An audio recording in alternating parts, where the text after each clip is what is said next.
Captain na pala. Yes po, so Boss Captain Captain. Alden. Captain Alden. Captain Boss- Alden at your service.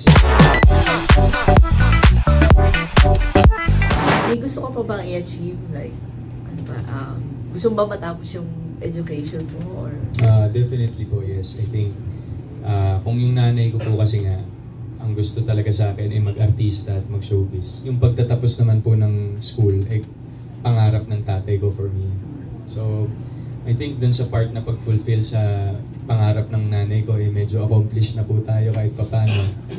So, dun sa part naman ng pag-fulfill ng pangarap ng dad ko para sa akin, gusto ko yun. And right now, siguro pwede ko nang i-share na meron pong since I've been very vocal about being a pilot.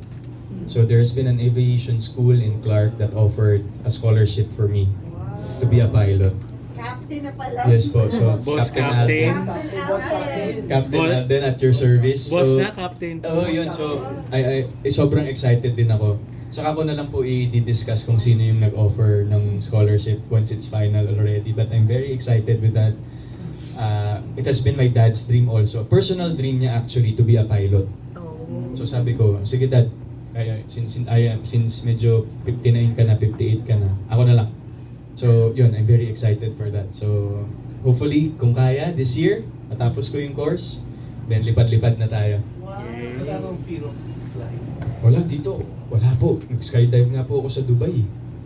So, as in, mahilig po ako sa matataas na lugar. It gives you a bird's eye view of everything. Parang ano yan, figuratively speaking, it gives you, ini-eject ka niya sa mundo pag nasa taas ka. So, yeah, I love to fly. Let's go! Wow.